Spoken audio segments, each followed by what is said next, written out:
जय हिंद साथियों, वंदे मातरम। अपन एक नया टॉपिक लेकर के आए हैं फिजिक्स का, और यूं कह सकता हूं कि ज्यादा अपने कोई बड़ा टॉपिक नहीं है, छोटा सा टॉपिक है जिसका नाम है ध्वनि। इंग्लिश में बोलते हैं इसको साउंड। मैं आपको बता दूं कि ये टॉपिक फिजिक्स का है, लेकिन मैं यूं कहूंगा कि जीके की तरह लगता है।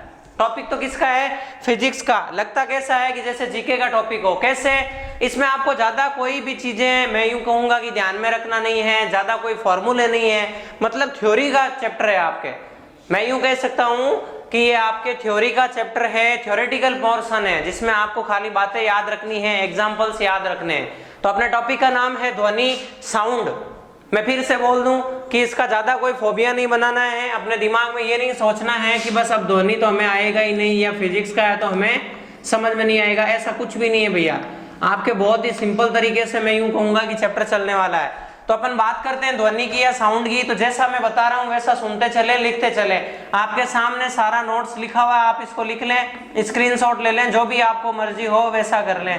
अपन स्टार्ट करते हैं ध्वनि या साउंड के बारे में। तो सबसे पहली बात अपने दिमाग में आती है ध्वनि या साउंड क्या है। तो आप सबको पता है कि मनुष्य के कानों द्वारा, अपन मनुष्य की बात करते हैं ना, किसी और की क्यों बात करें, अपन मनुष्य की करके देख लेते हैं। तो मनुष्य कानों द्वारा जो कंपन सुना जाता है या महसूस किया जाता है, उसी को क्या कहते हैं? ध्वनि कहते हैं। अरे जब आप किसी भी एक वस्तु से दूसरी वस्तु पर चोट करते हैं, और खासकर धात्विक वस्तुओं को आपस में मैं यूं कहूंगा टकराते हैं, तो क्या होता है? वाइब्रेशन या कंपन उत्पन्न होते हैं। उन वाइब्रेशन या कंपन को अपने कानों में जा करके मैं यूं कहूंगा कि मस्तिष्क से अपने माइंड के अंदर, भैया मैं यूं कहूंगा कि कंक्लूजन निकलता है अपने माइंड के अंदर। मैं यूं कहूंगा संवेदनाओं से विश्लेषण होता है, एनालिसिस होता है कि ये रेस्पेक्टिव साउंड किसका है, ये रेस्पेक्टिव ध्वनि किसकी है।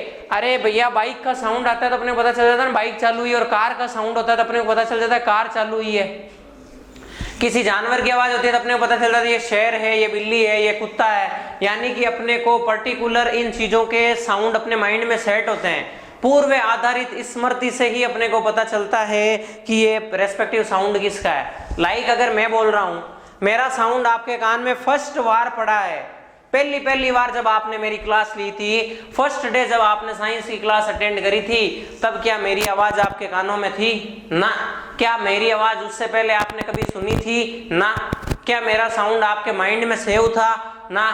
इसलिए आपका माइंड मेरा साउंड या मेरी क्लास या मेरी आवाज सुन के नहीं बोला कि ये मेज जी सर है या ये साइंस वाले सर है। लेकिन जैसे ही मैं यूं कहूंगा मैंने क्लासें ले ली, साइंस पढ़ाने स्टार्ट कर दी, 5 क्लास ही ले ली आपने या 3 क्लास ही ले ली, उसके बाद अगर आपकी आंखें बंद करके भी मेरा साउंड सुनाई देगा तो आप क्या बोलोगे?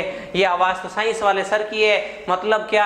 आपके मस्तिष्क में मैं यूं कहूंगा एनालिसिस होता है। मस्तिष्क में किसी की भी आवाज का एनालिसिस होता है, और उस एनालिसिस से ही पता चलता है कि ये रेस्पेक्टिव साउंड किसका होता है। अपन पढ़ते हैं ध्वनि। तो सबसे पहले मैं यूं बोलूंगा आवृत्ति। एक शब्द आता है भैया आवृत्ति, फ्रीक्वेंसी बोलते हैं इसको इंग्लिश में। आवृत्ति का मतलब क्या होता है?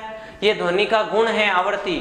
अरे आवृत्ति से ही पता चलता है कौन सी ध्वनि अपने काम की है, कौन सी ध्वनि अपने को सुनाई नहीं देती, कौन सी अपने लिए हार्मफुल है, वो सारी चीजें। तो ये बोलते हैं आवृत्ति परिसर के आधार पर ध्वनि को 3 भागों में बांटा गया। अरे फ्रीक्वेंसी के बेसिस पर, आवृत्ति के आधार पर ध्वनि के कितने भाग होते हैं भैया? 3 भाग होते हैं। जवानों कितने भाग होते हैं? 3 भाग होते हैं, और इन तीनों भागों को मैंने यहाँ पे मेंशन करा हुआ। सबसे पहला आता है अपसर्व्य तरंगे। नाम क्या आता है? अपसर्व्य तरंगे। वापस सुनना, पूछा जाएगा अपसर्व्य तरंगों की आवर्ती परास होती है। तो आपको ये वाली चीज याद रखनी होगी कि 20 हर्ट्ज से जो कम होती है ध्वनि, वो कौन सी होती है? अपसर्व्य तरंगे होती है। कौन सी होती है भैया? अपसर्व्य तरंगे। एग्जाम्पल क्या है? ये बोल रहा है कि मनुष्य नहीं सुन सकता। ये एक स्पेसिफिक बात है भैया कि इतनी कम साउंड को, इतनी कम आवृत्ति की ध्वनि को, कितनी कम आवृत्ति? 20 हर्ट्ज से कम। HZ का मतलब क्या होता है? हर्ट्ज। मैं हिंदी में लिख देता हूं, इसका मतलब होता है हर्ट्ज। क्या होता है? हर्ट्ज। ये ध्वनि की ये आवृत्ति है। आवृत्ति की इकाई है क्या? हर्ट्ज। बोलो बात क्लियर है क्या? ध्वनि की मैं यूं कहूंगा यूनिट तो होती है डेसिबल। ध्वनि की तो क्या होती है? मैं यहाँ लिख सकता हूँ, ध्वनि की यूनिट जो होती है वो होती है डेसिबल। क्या होती है जवानों? डेसिबल। याद रख लेना, आया हुआ सवाल है। डेसिबल होती है जिसको dB से रिप्रेजेंट करते हैं। किससे रिप्रेजेंट करते हैं? dB से करते हैं। मैं फिर से बता दूं, ध्वनि की यूनिट होती है डेसिबल, जिसको डीबी से रिप्रेजेंट करते हैं। और पूछा हुआ सवाल है कॉम्पिटिटिव एग्जाम्स में, हर बार पूछते हैं कि ध्वनि को किस इकाई में मापा जाता है, तो डेसिबल में मापा जाता है। अभी बात चल रही है अपनी आवर्ती परास के आधार पर तरंगों के प्रकार। तो मैंने कहा 3 प्रकार की होती है। There are 3 type of sounds are there on the basis of frequency. अब आवर्ती के आधार पर 3 है, तो सबसे पहली आती है अपसर्व्य तरंगे। अपसर्व्य तरंगे मतलब क्या, जिनकी आवृत्ति 20 हर्ट्ज से कम हो और उनको मनुष्य नहीं सुन सकता। और आगे क्या बोलता है, हाथी, व्हेल मछली ये सुन सकती है। तो भैया एक तो सवाल बनता है कि आवर्ती के आधार पर तरंगे कितने प्रकार की होती है, तो आपका आंसर होगा आवर्ती के आधार पर 3 प्रकार की होती है। कौन कौन सी, अपसर्व्य, श्रव्य, परासर्व्य। अपसर्व्य, सर्व्य, परासर्व्य। वन मोर टाइम, अपसर्व्य, सर्व्य और परासर्व्य। बोलो बात क्लियर है क्या। नेक्स्ट सवाल बनेगा, अपसर्व्य तरंगों की आवर्ती कितनी होती है, what is the range of frequency for, किसका पूछ रहा हूं मैं, अपसर्व्य तरंगों का। तो आपको पता होना चाहिए 20 हर्ट्ज से कम होती है वो अपसर्व्य तरंगें होती है। मनुष्य इनको सुन नहीं सकता, हाथी और व्हेल मछली सुन सकते हैं, बात खत्म। फिर आती है आपके श्रव्य तरंगे। क्या है, श्रव्य तरंगे, और नाम श्रव्य, अच्छा श्रव्य का मतलब क्या होता है, सुनना। ये बोलता है श्रव्य तरंगे, तो इस नाम से ही पता चल रहा है ये सुनने वाली तरंगे होती है, जो अपन सुन सकते हैं वो तरंगे होती है।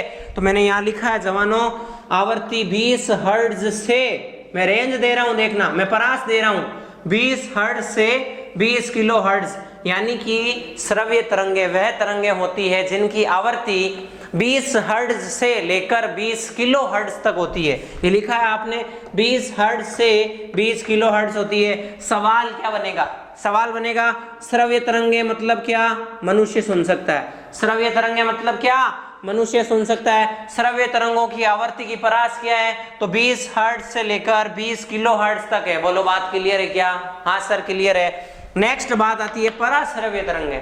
पराश्रव्य मतलब क्या, इसलिए बोलते हैं 20 किलो हर्ट्ज से भी ऊपर जिनकी आवर्ती होती है ना, उनको बोलते हैं पराश्रव्य तरंगे। एग्जाम्पल बता दो सर। मैं बोलूंगा मनुष्य तो इनको सुन नहीं सकता, मनुष्य तो नहीं सुन सकता, कुत्ता, चमगादड़, बिल्ली ये सुन सकते हैं। सर ये क्या होती है, अरे भैया भूकंप वगैरह जब आता है, या यूं कहूंगा बड़े बड़े जेट या वायुयानों की जो आवाज होती है उसको मैं यूं कहूंगा सहन करने योग्य जो क्षमता होती है वो कुत्ता, चमगादड़ इनमें होती है। या ऐसी तरंगें जिनकी आवर्ती परास बहुत ज्यादा होती है, बहुत ज्यादा in the sense 20 kilo hertz से अधिक होती है, पराश्रव्य तरंगें कहलाती है। कुत्ता, चमगादड़, बिल्ली तो सुन लेते हैं, मनुष्य सुन नहीं सकता। पराश्रव्य तरंगों के उपयोग क्या काम आती है सर ये, तो उपयोग की मैं बात करूंगा तो ये बोलता है कि दूध के हानिकारक जीवाणुओं को नष्ट करने में काम आती है पराश्रव्य तरंगे। कारखानों की चिमनियों से काली कटाने में काम आती है क्या, पराश्रव्य तरंगे। और कीमती कपड़ों, वायुयान के पुर्जों की सफाई करने में काम आती है क्या, पराश्रव्य तरंगे। तो ये तो आपके था सिंपल सा एक मैं यूं कहूंगा क्लासिफिकेशन, या यूं कहूंगी तरंगों के बारे में वर्गीकरण। नेक्स्ट अपन देखते हैं इसके बारे में कुछ और, मैं यूं कहूंगा कि अपने एग्जाम में आने योग्य बातें क्या है ध्वनि चैप्टर से रिलेटेड। तो देखते हैं। नेक्स्ट देखना, अपन बात कर रहे हैं ध्वनि के बारे में, साउंड के बारे में। तो मैं यूं कहूंगा कि ये अपना एक थ्योरेटिकल पोर्शन है, तो अपन इसमें ज्यादा से ज्यादा किसका डिस्कशन कर रहे हैं, अपन थ्योरी का डिस्कशन कर रहे हैं। यानी कि अपन ज्यादा से ज्यादा मैं यूं कहूंगा नोट्स बनाने वाली बात कर रहे हैं। तो आप लोग पेन कॉपी साथ में रखें, आपके लिए पूरा बोर्ड भरा हुआ है, सामने लिखा हुआ है, जो भी चीजें आपको दिखाई दे रही है आप इसका या तो स्क्रीनशॉट ले लें या फिर इसका मैं यूं कहूंगा कि नोट्स बना लें, कॉपी में लिख लें, पेन कॉपी हाथ में रखें। भैया एक बार पढ़ने से याद नहीं होगा, मैं फिर से कह रहा हूं नोट्स बनाने जरूरी है। बात चल रही है अपनी ध्वनि की, तो अब अपन नेक्स्ट पॉइंट पे बढ़ते हैं। तो मैंने कहा ध्वनि तरंगों के लक्षण, अपन बात करते हैं कैरेक्टर्स की, लक्षणों की। तो सबसे पहली बात क्या, मैंने कहा ध्वनि तरंगों के लक्षण। तो सबसे पहले अपन एक लक्षण उठा के लाते हैं जिसका नाम है तीव्रता, जिसको बोलते हैं इंटेंसिटी। क्या बोलते हैं जवानों, इंटेंसिटी बोलते हैं, तीव्रता। तो सबसे पहली बात, ध्वनि की तीव्रता का मात्रक डेसिबल होता है, आपको यही पॉइंट याद रखना है। मेन मैं यूं कहूंगा, अरे भैया ध्वनि जो टॉपिक है कोई जरूरी नहीं है कि बहुत ज्यादा इंपॉर्टेंट टॉपिक है आपके लेवल पे, आर्मी एग्जाम्स में बहुत ज्यादा इंपॉर्टेंट है ये नहीं कह सकते अपन। हाँ सवाल बनता है, वो सवाल वैसे ही बनता है जैसे अपन पढ़ा रहे हैं आपको। हमने आपको अपसर्व्य, श्रव्य, पराश्रव्य तरंगों के बारे में बताया। अपसर्व्य मनुष्य नहीं सुन सकता, पराश्रव्य भी मनुष्य नहीं सुन सकता। क्यों? अपसर्व्य तो आपके 20 हर्ट्ज से भी कम थी और परासर्व्य 20 किलो हर्ट्ज से भी ज्यादा है, तो मनुष्य कौन से सुन सकता है? श्रव्य तरंगे जो 20 हर्ट्ज से लेकर 20 किलो हर्ट्ज के बीच हो, एक रेंज में हो। बात क्लियर है क्या? तो मैं यूं कहूंगा कि अपने जो भी टॉपिक आपको बताए जा रहे हैं, जितने भी आपको मैं यूं कहूंगा कि पॉइंट्स बताए जा रहे हैं, इन्हीं पॉइंट्स में से घूम फिर के सवाल बनेगा। तो याद रख लेना भैया, मैंने आपको कहा ध्वनि की तीव्रता, तो तीव्रता के लिए मैंने कहा तीव्रता का मात्रक डेसिबल होता है, मोस्ट इंपोर्टेंट है, याद रख लेना। सवाल आएगा तो इसी का आएगा, या तो आपको ये प्रतीक लिखा हुआ मिलेगा डीबी, या आपको लिखा हुआ मिलेगा डेसिबल, और आपको टिक करना होगा। नेक्स्ट मैं बोल रहा हूं क्या, मैं आपको तीव्रता के लिए थोड़ा सा एग्जाम्पल से समझा रहा हूं। मैंने कहा बड़े स्रोत से निकली ध्वनि की तीव्रता अधिक व छोटे स्रोत से निकली ध्वनि की तीव्रता कम होती है। सर हमें समझ में नहीं आया। समझना भैया, आप एक चीज सोचे हैं कि जितना ज्यादा बड़ा स्रोत होगा, स्रोत मतलब क्या? साउंड प्रोड्यूस करने वाला, साउंड उत्पन्न करने वाला, यूं कहूंगा स्रोत। ये बोल रहा है अगर कोई स्रोत बड़ा होगा तो उसकी तीव्रता भी ज्यादा होगी, और स्रोत ही छोटा होगा तो उसकी तीव्रता भी कम होगी। फॉर एग्जाम्पल यहाँ अपन ने लिखा है शेर की दहाड़ की तीव्रता अधिक। इस तीर का निशान का मतलब क्या है भैया? अधिक। अरे इस ऊपर चिन्ह लगा रखा है तीर का, इसका मतलब क्या? अधिक। तो मैंने कहा शेर की दहाड़ की तीव्रता अधिक होती है, जबकि मच्छर की भिनभिनाहट की तीव्रता कम होती है। जवानों, अरे आप खुद समझ गए होंगे तीव्रता क्या है, कि जितना ज्यादा बड़ा स्रोत होगा सर उसकी तीव्रता अधिक होगी, और स्रोत छोटा होगा तो उसकी तीव्रता कम होगी। जैसे शेर की दहाड़ की तीव्रता ज्यादा होती है, मच्छर की भिनभिनाहट की तीव्रता कम होती है। नेक्स्ट पॉइंट आता है आपका प्रबलता। नेक्स्ट पॉइंट का क्या नाम है जवानों? प्रबलता। तो प्रबलता कान की सुग्राह्यता पर निर्भर करती है। अरे आपका कान कितना सहन कर सकता है, कैसा साउंड आपको आपका कान सहन कर सकता है, वो आपके कान के ऊपर डिपेंड करती है। क्या? प्रबलता। ज्यादा प्रबल साउंड हो जाएगा तो कान का पर्दा फट जाएगा। बोलो बात समझ में आई क्या? Yes sir. नेक्स्ट बात आती है तारत्व। नेक्स्ट बात क्या आती है आपके? तारत्व। तारत्व को भी समझना एग्जाम्पल्स है। इसने कहा है ध्वनि की आवृत्ति अधिक होने पर तारत्व अधिक होगा तथा आवाज तीखी व पतली होगी। भैया एक बात समझना, जैसे लेडीज की आवाज और जेंट्स की आवाज में फर्क होता है। लेडीज की आवाज पतली होती है, तीखी होती है, जबकि जेंट्स की आवाज भारी होती है। इन दोनों में मेन फर्क क्या है? लेडीज की आवाज की जो मैं यूं कहूंगा आवृत्ति जो होती है वो अधिक होती है। लेडीज की, फीमेल की आवाज जो होती है, लड़की की आवाज जो होती है, उसकी आवृत्ति ज्यादा होती है जवानों। और उसकी आवृत्ति ज्यादा होने के कारण, किसकी? फीमेल की आवाज की, फीमेल के साउंड की, फीमेल के वॉइस की आवृत्ति ज्यादा होने के कारण उसका तारत्व ज्यादा होता है। तारत्व ज्यादा होने के कारण ही उसकी आवाज पतली और मधुर और तीखी होती है। जबकि मेल होता है, नर होता है, पुरुष होता है। अपनी बात करूंगा तो मैं यूं कहूंगा कि मनुष्य में पुरुषों की जो आवृत्ति होती है आवाज की, साउंड की, वो होती है कम, इसलिए तारत्व होता है कम, इसलिए आवाज होती है भारी। बात क्लियर है क्या? थ्योरी के सवाल आएंगे भैया, याद रख लेना। मैंने आपको 3 लक्षण बताए ध्वनि के। ध्वनि का लक्षण होता है तीव्रता, ध्वनि का लक्षण होता है प्रबलता, ध्वनि का लक्षण होता है तारत्व। ये क्लियर हुआ। नेक्स्ट अपन सेगमेंट पे बढ़ते हैं जिसका नाम है प्रतिध्वनि, जिसको बोलते हैं इको। क्या बोलते हैं? इको। इसका नाम है इंग्लिश में इसको हिंदी में बोलते हैं प्रतिध्वनि। प्रति मतलब क्या? वापस। ध्वनि मतलब क्या? साउंड। अब इसका मतलब क्या आप खुद ही समझ गए होंगे क्या बोल रहा है। ध्वनि का किसी अवरोधक से टकराकर वापस लौटना।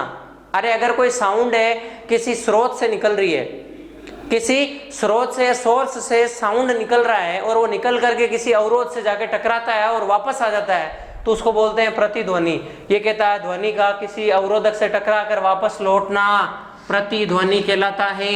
फिर एक बात लिखी है इसने, प्रतिध्वनि सुनने के लिए स्रोत व अवरोधक के मध्य न्यूनतम दूरी 16.6 मीटर होनी चाहिए। भैया अगर आपको प्रतिध्वनि सुननी है, अगर आपको इको सुननी है, तो स्रोत और उस अवरोधक के जहां पे वो ध्वनि जाके टकराएगी उनके बीच की दूरी मिनिमम कितनी होनी चाहिए? 16.6 मीटर होनी चाहिए। नेक्स्ट बात आती है ध्वनि की चाल की। मैं यूं कहूंगा स्पीड ऑफ साउंड, या यूं कहूंगा वेलोसिटी ऑफ साउंड की बात आती है।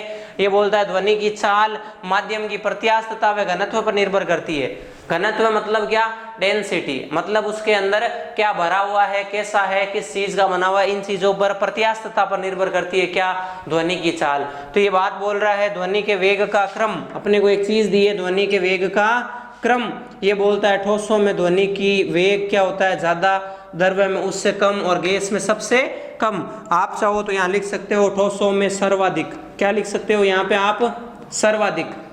और यहाँ लिख सकते हो आप न्यूनतम, क्या लिख सकते हो जवानों, न्यूनतम। अरे सबसे ज्यादा तो होती है किसमें, ठोसों में, सबसे कम होती है किसमें, गैसों में। बोलो बात समझ में आई क्या?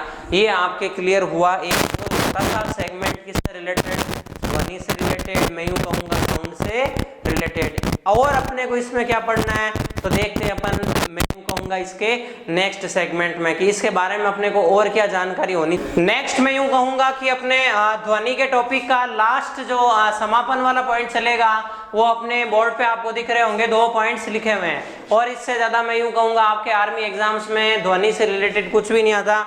ध्वनि एक बहुत बड़ा टॉपिक नहीं होता है, मैंने पहले भी कहा था, ध्वनि एक छोटा सा सिंपल टॉपिक होता है, थ्योरेटिकल पोर्शन होता है। अपने थ्योरेटिकल पोर्शन में जितनी बातें जानने की थी, जितनी बातें समझने की थी, अपन समझ चुके हैं, पढ़ चुके हैं। मैं कह रहा हूं अपना ये टॉपिक समापन की ओर जा रहा है, तो ढंग से इसको देख लें और 2 लाइनें जो आपके सामने लिखी हुई इनको समझ लें, सुन लें, मान लें, याद कर लें और लिख लें।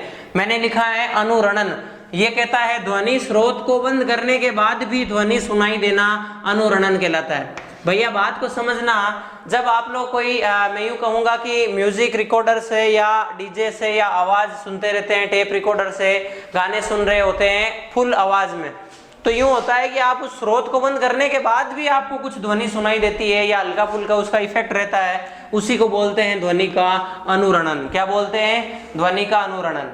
नेक्स्ट आपका आता है डॉपलर प्रभाव। ये क्या है भाई, ये बोलता है, आपने कभी सुना होगा या आपने ऐसा कभी महसूस भी किया होगा कि जब आप कोई बाइक पे, कार पे या गाड़ी में जा रहे हो कहीं और सामने से कोई और मैं यूं कहूंगा डीजे या कोई टेप रिकॉर्डर वाला या बड़े साउंड वाला कोई सिस्टम या स्रोत आ रहा है या जा रहा है, या तो आपके सामने आ रहा है या वो कहीं और जा रहा है, आपसे दूर जा रहा है, तो आपको ध्वनि की जो आवृत्ति होती है वो कुछ अलग सी सुनाई देती है।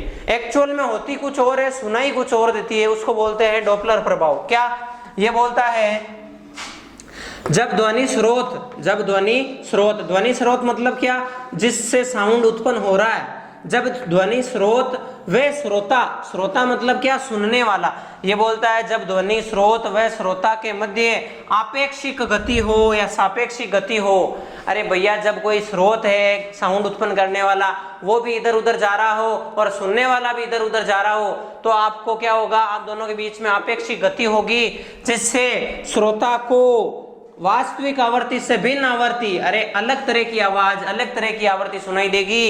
इसे ही क्या बोलते हैं, डॉपलर प्रभाव कहते हैं। मैंने आपको कहा ध्वनि एक बहुत बड़ा टॉपिक नहीं होता, सिंपल छोटा सा टॉपिक होता है। जितना आपके सिलेबस में जानना चाहिए था, जितना आपको समझाना चाहिए था, जितने नोट्स आपको लिखवाने चाहिए थे, वो मैंने आपको बता दिए। याद रख लेना, समझ लेना इन चीज़ों को। मैंने जितना आपको साउंड के बारे में बताया है, जितना ध्वनि के बारे में बताया है, इससे ज़्यादा कुछ भी नहीं आता। आप इसको समझ लें, रट लें और याद कर लें।